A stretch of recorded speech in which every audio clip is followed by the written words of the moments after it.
Sir बहुत शुक्रिया आपके वक्त का। आज काबीना तश्कील पाई है 9 दिन बाद, क्या कहेंगे सर काबीना पर? देखिए, काबीना में मुझे जो ताज्जुब हुआ वो तो ये था कि बिलावल भुट्टो जरदारी ने वजारत खारजा का कलमदान लिया लेकिन हलफ नहीं दिया। इसकी मंतक मुझे समझ नहीं आई। बाहर है गालिबन, मुल्क में नहीं है जी। गालिबन जो मैंने आज पढ़ा था मुल्क में नहीं है वो, शायद इस वजह से। अच्छा, हो सकता है, मालूम नहीं। हो सकता है कि ना हो। बहरहाल एक इसकी समझ नहीं आई। दूसरी समझ नहीं आई कि हिना रबानी खान साहिबा वो फॉरेन मिनिस्टर रही हैं इस मुल्क की, और अब वो प्रमोट होने के बजाय डिमोट हो गई है टू मिनिस्टर ऑफ स्टेट। उसकी मुझे मन तक समझ नहीं आई कि उनको क्या मजबूरी थी कि जो वजीर खारजा रह चुकी है पाकिस्तान की, वो वजीर मुमलिकत का कलमदान संभाले। उसकी भी मुझे मन तक समझ नहीं आई। बाकी बहुत से लोग ऐसे हैं जो जमानतों पे हैं, जिन पे केसेस हैं और कलमदान भी संभाले हैं। बाहर लो, ये उनका फैसला है और लोग देख रहे हैं। जनरल तासुर जो सामने उभर रहा है कि वो जो काबीना बनाई गई है, लोगों को अकोमोडेट किया है, लेकिन मुख्तलिफुल ख्याल लोग हैं। कोई इनका कॉमन, जिनका कहते हैं ना एजेंडा है, ना कॉमन फलसफा है, और एक किया गया है लोगों को, लेकिन उनमें कोई सियासी रब्त नहीं है। तो सर लगता है आपको ये पार्लियामेंट की जो मुद्दत है 1 साल 4 महीना, अगले साल अगस्त तक ये कंप्लीट कर पाएंगे?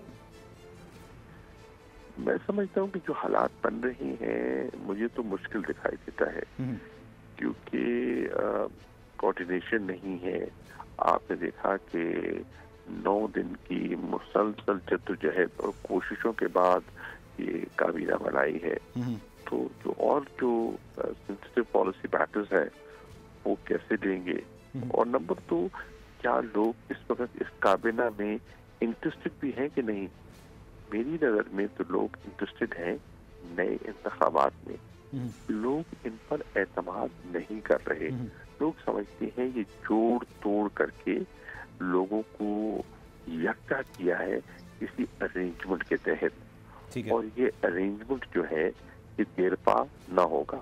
तो मुझे इस काबीना की कोई लंबी मुद्दत दिखाई नहीं देती, और मुझे कोई ये डिलीवर करती हुई दिखाई नहीं देती। अच्छा सर, फॉरेन फंडिंग का मामला आपने आज गुफ्तगू भी की। 2 सवाल आते हैं इसमें। आपको क्या लगता है फॉरेन फंडिंग का जो फैसला है वो आपके खिलाफ आ सकता है? फिर आपको क्यों लगता है कि सर ये सिर्फ पाकिस्तान तहरीक इंसाफ का ही मामला है, बाकी जमातों का नहीं देखा जा रहा? देखिए, मैं आज गया था, मैं इलेक्शन कमीशन में भी था, मैंने अपने वकील के दलाइल भी सुने, और अच्छा उन्होंने नुक्ता नज़र पेश किया। हमारी ईमानदाराना राय में इस केस में कुछ नहीं है। अच्छा, ये सियासी तौर पर हमें हैरस करने के लिए ये एक केस बनाया गया है, नंबर 1।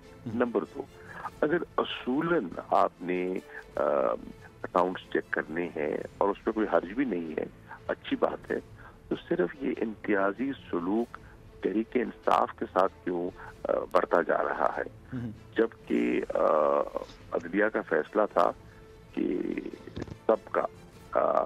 सबके अकाउंट्स को स्क्रूटनाइज किया जाए। तो पीपल्स पार्टी के अकाउंट्स को कौन देखेगा, मुस्लिम लीग नून के अकाउंट्स को कौन देखेगा, और अगर नहीं देख रहा तो क्यों नहीं देख रहा। ये सारी उजलत, ये सारा बोझ सिर्फ पीटीआई पे क्यों है? इससे एक तासुर। और देखिए, फंडिंग जो है, फॉरेन फंडिंग, ये हमने कोई इलीगल चीज नहीं की, कोई प्रोहिबिटेड फंड नहीं है इसमें, कोई प्रोहिबिटेड सोर्स से फंड नहीं लिया गया, और शफाफ तरीके से हमने अपने अकाउंट्स को मेंटेन किया, उनको ऑडिट किया, और पेश करने के लिए हम तैयार हैं। और हम क्या दीगर जमातों से भी पूछताछ होगी कि सिर्फ तहरीक इंसाफ पर? इससे तासुर ये उभर रहा है कि दाल के अंदर कुछ काला काला है। अच्छा सर, लेकिन एक सवाल सर इस पे बनता है, आप इसमें जवाब जरूर दीजिएगा। हो जाए प्लीज सर, जब आप हुकूमत में थे तो यही शिकवा अपोजिशन को भी हुआ करता था कि सिर्फ हमें ही क्यों टारगेट किया जा रहा है, नैब सिर्फ हमें ही क्यों बुलाता है, हुकूमती लोगों को बुलाता नहीं है, वजीरों को बुलाता नहीं है। देखिए, हमने तो हमेशा अक्रॉस द बोर्ड अकाउंटेबिलिटी की बात की है, यहाँ भी हम अक्रॉस द बोर्ड कह रहे हैं कि सबको एक ही पैमाने पे परखा जाए।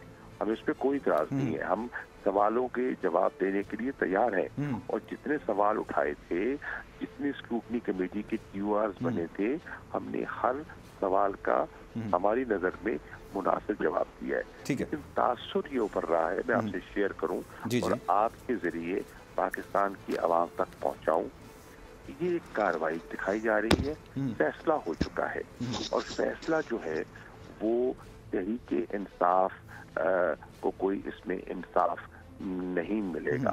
तहरीके इंसाफ को लोगों का ये भी ख्याल है कि शायद बैन करने का मंसूबा है, शायद